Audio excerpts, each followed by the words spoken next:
कोलकाता के हुगली नदी के किनारे बसे आखिरी मोहल्ले में एक पुराना 2 मंजिला घर था जिसमें संजीत और काजल रहते थे। उनकी शादी को लगभग 2 साल हो चुके थे। उनकी जिंदगी बहुत शांति और प्यार से भरी हुई थी, लेकिन शादी के कुछ साल बाद संजीत ने महसूस किया कि काजल में धीरे धीरे एक अजीब सा बदलाव आ रहा है। पहले के मुकाबले अब वो बहुत ज्यादा खामोश रहने लगी है। लगभग हर रात को वो कई घंटों तक बालकनी की रेलिंग पकड़कर हुगली के काले पानी को घूरती रहती थी, मानो कुछ बहुत ध्यान से सुन रही हो। धीरे धीरे उसका पहनावा भी बदल रहा था और वो अब लगभग हर दिन लाल साड़ी पहनने लगी थी, जिसका पल्लू हवा में धीरे धीरे हिलता रहता था। उसके हाथ में सफेद चूड़ियां रहती थीं जो शंख से बनी थी, और उसके चलने पर उन चूड़ियों से हल्की सी खनक होती थी। साथ ही साथ काजल, जिसको मछली कुछ खास पसंद नहीं होती थी, वो अब हर दिन ढेर सारी मछली भी खाने लगी थी। और अगर किसी दिन संजीत मछली लाना भूल जाता तो वो उससे मछली लाने की जिद करती और उसे जबरदस्ती वापस भेज देती थी। संजीत को समझ नहीं आ रहा था कि काजल को अचानक से हो क्या गया है। एक रात जब संजीत सो रहा था तो उसे ऐसा लगा कि जैसे कोई उसके कंधे को चबा रहा है।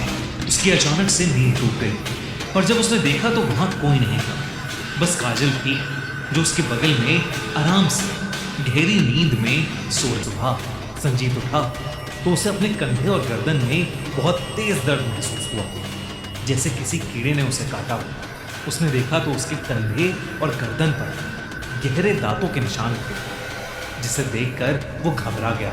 उसे शक हुआ कि कहीं काजल ने तो उसे नहीं काटा। संजीत को अब अपनी वाइफ काजल की हरकतों से डर लगने लगा था। एक रात संजीत की नींद अचानक से टूट गई जब उसने किचन से एक डरावनी और अजीब सी आवाज सुनी, जैसे कोई जानवर कुछ चबा रहा हो। काजल बेड पर नहीं। संजीत उठा और काजल का नाम पुकारते हुए किचन की तरफ गया। पूरा घर अंधेरे में डूबा हुआ था और सिर्फ फ्रिज की हल्की सी रोशनी में थोड़ा सा किचन दिख रहा था। जैसे ही वो दरवाजे के पास पहुंचा, उसकी आंखें फटी रह गईं। उसके ठीक सामने काजल खड़ी थी, जो अपने दांतों से एक कच्ची मछली को बेदर्दी से खा रही थी। मछली का खून उसकी उंगलियों से टपककर फ्लोर पर गिर रहा था और उसके होंठ और दांत खून से सने थे। अचानक काजल ने अपनी गर्दन संजीत की तरफ घुमाई। उसकी आंखें एकदम लाल थीं। संजीत का दिल जोरों से धड़कने लगा और उसके देखते ही देखते अचानक से काजल शेर की तरह कूदते हुए उसके सीने पर चढ़ गई। संजीत नीचे गिर गया। उसने देखा कि काजल उसके ऊपर झुकी हुई है और अपने लंबे दांतों से उसका खून पी रही है। संजीत पसीने में लथपथ, हिल भी नहीं पा रहा था। जैसे तैसे उसने उठने की कोशिश की तो उसकी नजर काजल के उल्टे पैरों पर पड़ी, और वो देखते ही संजीत इतना घबरा गया कि वो बेहोश पड़ गया। अगली सुबह जब संजीत की आंख खुली तो वो अपने बेड पर आराम से सो रहा था और सब कुछ बिल्कुल नॉर्मल लग रहा था। रोज की तरह काजल किचन में ब्रेकफास्ट बना रही थी और उसके हाथों की वो सफेद शंख की चूड़ियां पूरा टाइम खनक रही थी। बिना काजल से कोई सवाल किए संजीत चुपचाप किचन तक गया। उसने फ्रिज खोला और देखा कि फ्रिज में रखी 4 किलो मछली गायब थी। संजीत समझ गया था कि रात को जो कुछ उसने देखा था वो कोई सपना नहीं था। अचानक संजीत को अपनी गर्दन पर एक जलन महसूस हुई। उसने बाथरूम के शीशे में जाकर देखा तो उसके शरीर पर दांतों के गहरे निशान अब भी थे। ये सब देखकर संजीत का दिल जोरों से धड़कने लगा। वो इतने दिन से एक ही घर में किसके साथ रह रहा था, क्योंकि वो औरत काजल नहीं हो सकती थी। बिना वक्त गवाए संजीत उस दिन सीधा शोभा बाजार के एक पुराने तांत्रिक के पास गया। लोगों का कहना था कि वो तांत्रिक बुरी आत्माओं को पहचान कर उन्हें वश में कर सकता है। संजीत ने उसे अपने साथ घट रही सारी बातें बता दी। तांत्रिक कुछ देर तक चुप रहा, फिर आंखें बड़ी करके बोला, तुम्हारी बीवी पर शाप चुन्नी सवार है। उसने बताया कि शाप चुन्नी एक बहुत भयानक डायन है। वो औरत जिसकी शादी से पहले वो मर जाती है, वो एक ऐसी आत्मा बन जाती है जो शादीशुदा औरतों के शरीर में घुसकर उनकी जिंदगी जीने लगती है और अपनी ख्वाहिशें पूरी करने लगती है। और फिर धीरे धीरे घर के आदमी का खून पीकर वो उसे कमजोर बना देती है। तांत्रिक ने ये भी कहा कि जब तक वो संजीत के शरीर से खून की एक एक बूंद ना खत्म कर दे, वो कहीं नहीं जाएगी। उसने संजीत को आगाह किया कि अगर जरा भी देर हुई तो वो आत्मा उसे मार देगी। संजीत को उस तांत्रिक की बात पर पूरा यकीन था।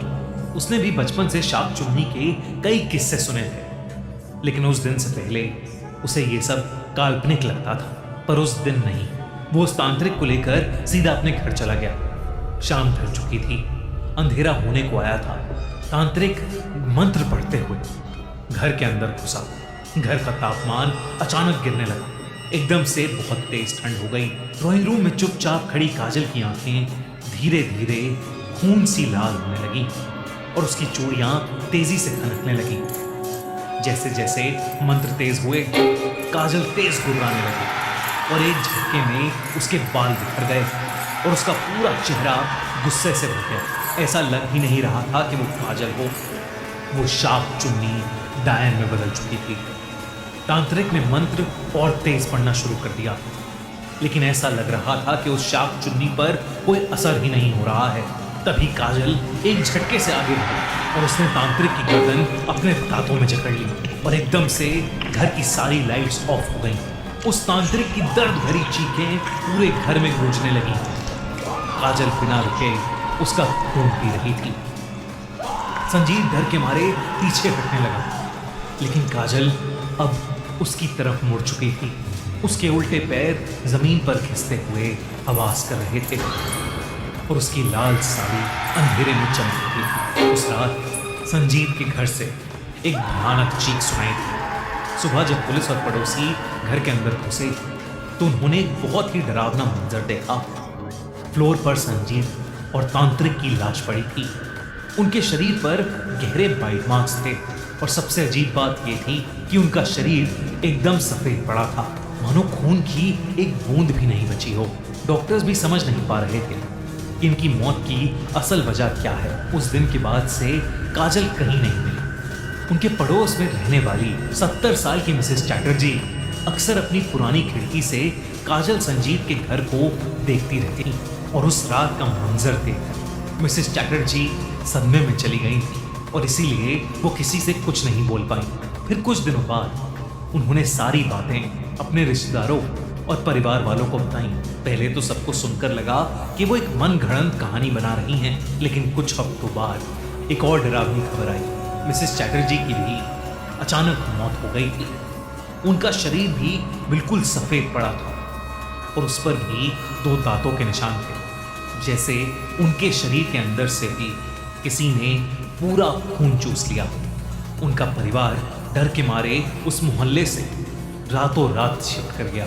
आज भी उस गली के लोग कहते हैं कि कभी कभी रात के अंधेरे में उस पुराने घर की बालकनी पर भयानक दिखने वाली औरत लाल साड़ी पहने नजर आती है। लहराती हुई साड़ी के साथ उसकी वो शंख की चूड़ियां दूर से चमकती दिखाई देती हैं और उनकी आपस में बजने की आवाज रात के सन्नाटे में एक डरावनी चीख की तरह गूंजती है।